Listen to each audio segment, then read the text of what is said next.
كشفت مصادر إعلامية أن وليد الركراكي لم يعد مهتما حاليا بملف اللاعب إبراهيم دياز لاعب ريال مدريد الإسباني، بل وهو يركز على مراقبة العديد من اللاعبين أصحاب الجنسية المزدوجة الذين يمكن أن ينضموا لصفوف المنتخب المغربي في المستقبل. وقد قرر الركراكي تأجيل العمل على ملف دياز لأنه لم يبدي أي اهتمام أو حماس للانضمام للمنتخب المغربي. ومنح الناخب الوطني وليد الركراكي الفرصة الأخيرة للثنائي إبراهيم دياز لاعب ريال مدريد وأمين عدلي لاعب باير ليفركوزن من أجل الحسم في هوية المنتخب الذي سيمثلانه مستقبلا. وأخبر الناخب الوطني وليد الركراكي كل من إبراهيم دياز وأمين عدلي بأن نافذة الفيفا المقررة شهر شتنبر ستكون حاسمة في اختيار اللاعبين الذين سيتم استدعائهم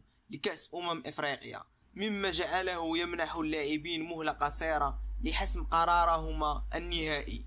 وكتف مندوب الجامعة بفرنسا وإسبانيا اتصالاته مع محيط وعائلة إبراهيم دياز وأمين عدلي من أجل إقناعهما بحمل القميص الوطني المغربي، خصوصا وأنهما لم يحددا بعد موقفهما النهائي على الرغم من حملهما قميص منتخب فرنسا وإسبانيا في الفئات الصغرى. وللإشارة أن المنتخب الوطني المغربي سيواجه منتخب بوركينا فاسو وديا يوم 12 شتنبر بمدينة لينس الفرنسية، ثم سيواجه بعدها منتخب ليبيريا يوم 17 شتنبر بالمغرب لحساب الجولة الأخيرة من تصفيات كأس إفريقيا.